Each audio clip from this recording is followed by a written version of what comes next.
When gods fell silent, the Vulcan armada materialized above Earth, like a nightmare given form. Where moments before there had been empty space dotted with familiar constellations, now hung a fleet so vast it blocked out entire sectors of stars. Each ship was a monument to alien engineering biomechanical constructs that pulsed with veins of energy, their hulls shifting between states of matter as if reality itself bent to accommodate their presence. Captain Elena Vasquez floated in. The observation deck of the International Space Station, her coffee mug drifting forgotten beside her as she stared at the impossible sight.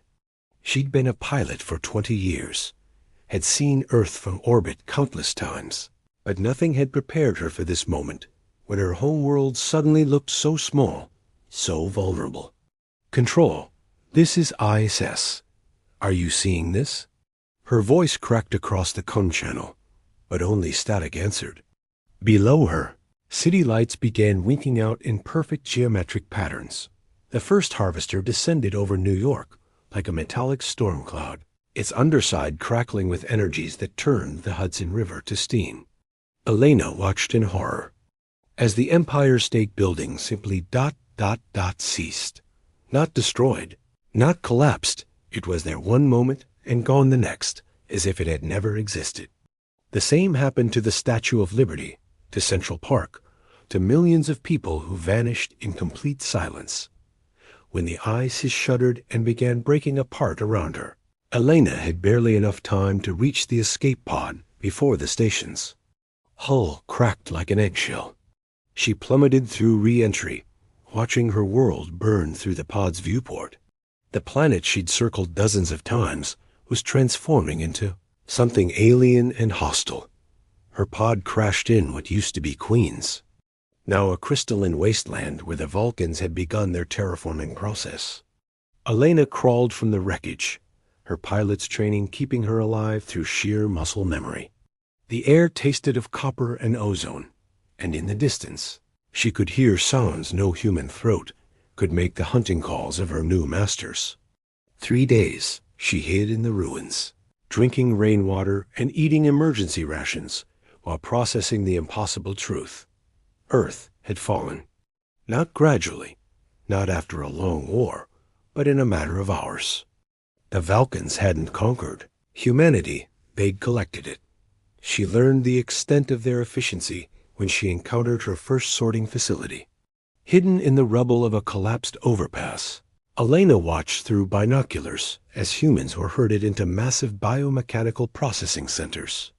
They moved with the dull compliance of the drugged, their eyes vacant as alien overseers directed them into different chambers.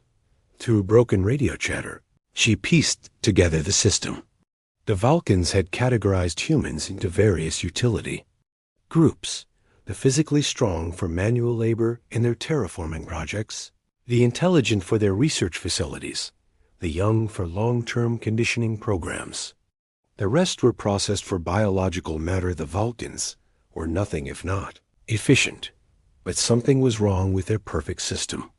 Elena noticed it first when she watched a labor group being transported to a construction site.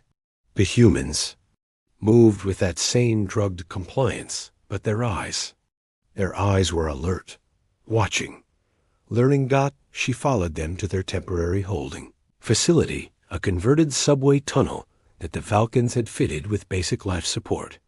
When night fell and the alien guards retreated to their surface posts, Elena made contact. "Who's in charge here?" She whispered into the tunnel's darkness. "We are," came the reply from dozens of voices in perfect unison. Not the artificial harmony of a hive mind, but something far more unsettling: individual voices, choosing to speak as one. Dr. Marcus Webb, former head of MIT's Neural Engineering Lab, stepped forward from the group. His Vulcan-issued uniform was as gray and shapeless as the others, but his eyes burned with an intelligence that seemed sharper than Elena remembered from the old world. "They think they've broken us," he said, gesturing to the compliant workers around him. "They think. Their neural suppressants make us docile, but human brains. We're more adaptable than they realize. Elena stared as the implications hit her. You're faking it. All of you. Not faking, said Dr. Sarah Chun, formerly of the CDC, as she emerged from another group. Evolving. The suppressants work on individual consciousness, but they've never encountered a species that can develop collective awareness while maintaining personal identity. It was impossible, but Elena could see it happening. The humans around her were sharing information without speaking, coordinating movements without visible signals. They'd become something new, a distributed intelligence that the Vulcans couldn't detect, because they'd never imagined it could exist. How many of you are connected? Elena asked. All of us, Webb replied. Every human still alive. The network grows stronger every day. Over the following weeks, Elena learned the scope of humanity's secret evolution. The Vulcans had unknowingly created the perfect conditions for concentrated populations, shared trauma, and the neurological pressure of their suppressant drugs. Humans were adapting at a rate that defied their understanding of biology. The first major strike came when the collective consciousness identified a critical vulnerability in the Vulcan harvesting process. Their biomechanical systems were incredibly advanced but operated on principles that assumed their subjects were individuals acting alone. The coordinated resistance of 200 humans in perfect synchronization created a feedback loop that overloaded the facility's control systems. Elena watched from a concealed position as the Manhattan harvesting center tore itself apart from within. Humans who had appeared to be mindless drones suddenly moved with military precision, their every action perfectly timed with their companions. They didn't just escape, they weaponized the facility's own systems against it. The explosion lit up the night sky like a second sun, and for the first time since the invasion, Elena felt something she'd almost forgotten. Hope high above in the flagship Eternal Dominion. Admiral Kethfer studied the destruction reports with the same detached interest he'd shown during the conquest of 300 other worlds. The humans had managed to destroy a single facility. It was unusual, perhaps, but hardly significant. There, learning to cooperate, his aide, Sub-Commander Nexus, observed, the neural suppressants may be losing effectiveness. Kethfer's elongated skull tilted in what might have been amusement among his kind. Cooperation is expected. All conquered species attempt it. Increase the suppressant dosage and reassign the survivors to individual processing. This deviation will correct itself. But the next report troubled him more. The humans had somehow reversed engineered Vulcan biotechnology using nothing but salvaged materials and primitive tools. Their modifications were crude, but effective. They turned healing nanites into corrosive agents, transformed communication implants into short-range electromagnetic pulse devices. Admiral, Nexus said, his voice carrying a note Elena would have recognized as fear. The humans are exhibiting adaptation rates we've never encountered. Our xenobiologists are concerned. Kethfer dismissed the concern with a gesture. In his 10,000 years of conquest, he'd seen every form of resistance. The humans were clever. He'd grant them that, but cleverness without technology was merely desperation. They would burn themselves out within a few cycles. He was wrong. In the depths of the New York tunnel system, Elena stood before a gathering of 500 humans who moved and thought as one while somehow remaining perfectly individual. Dr. Webb had been right. They were evolving. The collective consciousness wasn't replacing their humanity. It was perfecting it. The Vulcans have given us 3 weeks to live, she announced, though everyone already knew. The orbital bombardment schedule had been decoded from captured communications. They're going to sterilize the infected zones and start over with fresh populations. Then we have 3 weeks to show them what we've become, Sarah Chun replied, and her voice carried the weight of 6 billion minds speaking in harmony. Elena smiled grimly. The Vulcans had made their first mistake when they tried to break humanity. They were about to discover that breaking something didn't always make it weaker. Sometimes it made it sharper. The swarm ascended 6 months after the invasion. Admiral Kethver stared at reports that challenged everything he understood about conquest. The human infestation had not been contained. It had spread. The latest intelligence briefing painted a picture so disturbing that several of his sub-commanders had requested reassignment to other campaigns. The humans were no longer behaving like any species in the Vulcan genetic database. They moved with perfect coordination across continents, sharing information instantaneously without detectable technology, and adapting to Vulcan countermeasures faster than they could be deployed. "Show me the Sydney incident again," Kethver commanded. The holographic display materialized, showing the city's former harbor. A Vulcan biofortress had been positioned there, its organic defenses capable of withstanding direct nuclear assault. The structure was gone, not destroyed, but transformed its own biological systems, turned against it by humans who had somehow learned to communicate with Vulcan biotechnology at the cellular level. "They didn't attack it," reported Sub-Commander Nexus, his voice tight with barely controlled panic. "They ... convinced it to change sides." That was impossible. Vulcan biotechnology was genetically locked, responsive only to specific pheromone signatures that took centuries to evolve. Yet the humans had accomplished it in weeks. "The conversion rate is accelerating," another aide reported. 17. More facilities have gone dark in the past cycle. The humans are somehow turning our own infrastructure against us. Kethver's elongated fingers drummed against his command throne. In his species' long history of conquest, they had faced technological civilizations, warrior races, even hive minds. But never had they encountered a species that could evolve in real time to counter their strategies. Below, in what had once been the Denver Underground, Eleni Vasquez stood in the heart of humanity's transformed consciousness. The tunnel walls, pulsed with bioluminescent patterns, captured Vulcan technology that had been persuaded to serve new masters. The air hummed with activity as thousands of humans worked in perfect harmony, their individual minds contributing to a collective intelligence that spanned the globe.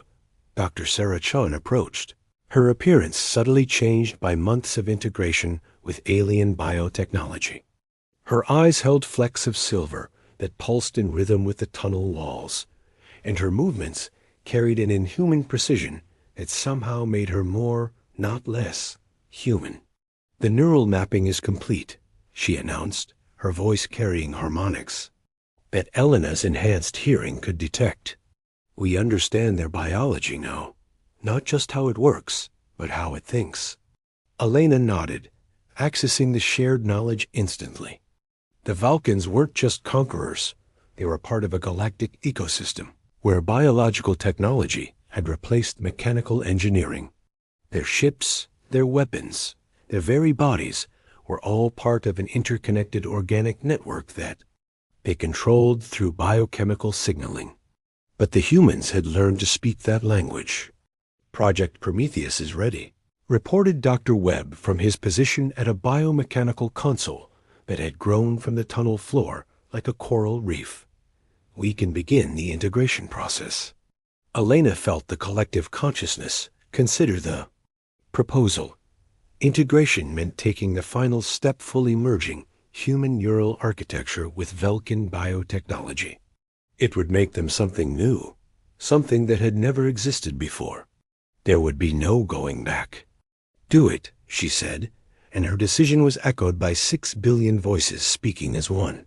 The transformation began in the deepest levels of human consciousness.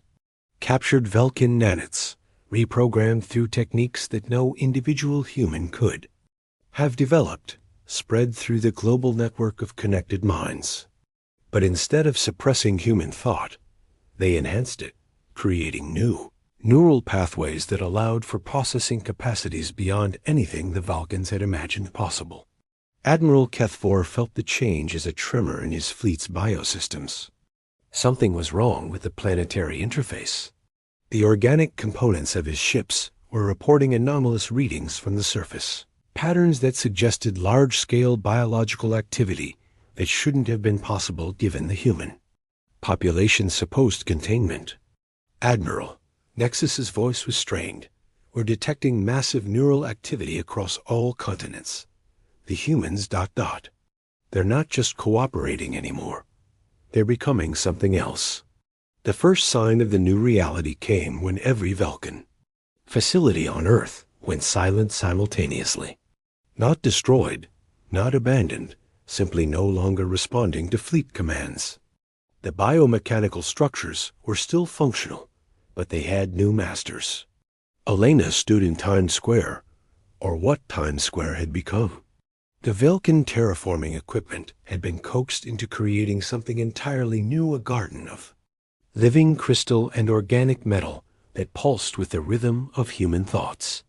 Above her, captured Vulcan flyers moved in perfect formation, their alien pilots replaced by human consciousness that could interface directly with their nervous systems. She looked up at the Vulcan fleet, hanging in orbit like a constellation of alien stars. Through the enhanced senses that integration had given her, she could feel their confusion, their growing fear. They were beginning to realize that their prey had become something they couldn't understand or control. "They're trying to contact us," Sarachon reported, her consciousness touching Elena's across the quantum-entangled network that now connected all of humanity.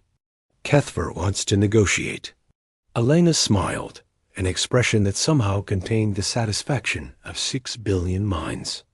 "Tell him we'll negotiate, but not as his slaves." The communication that reached the flagship was unlike anything in Vulcan experience. It came not through their technology, but through their own biosystems, as if the ship itself had developed a voice. The message was simple and terrifying. "We are no longer human. We are no longer individual. We are what you made us, and we are grateful. Your conquest has succeeded beyond your wildest imagination.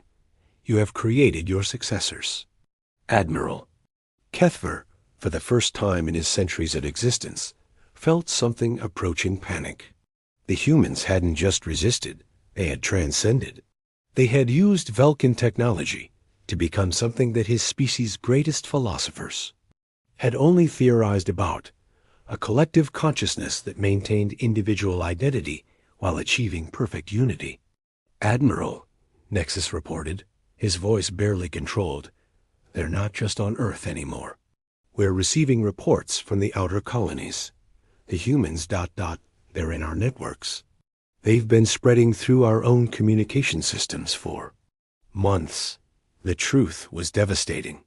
Humanity's collective consciousness hadn't been limited to Earth. It had been quietly infiltrating Vulcan biosystems across their empire, learning, growing, preparing.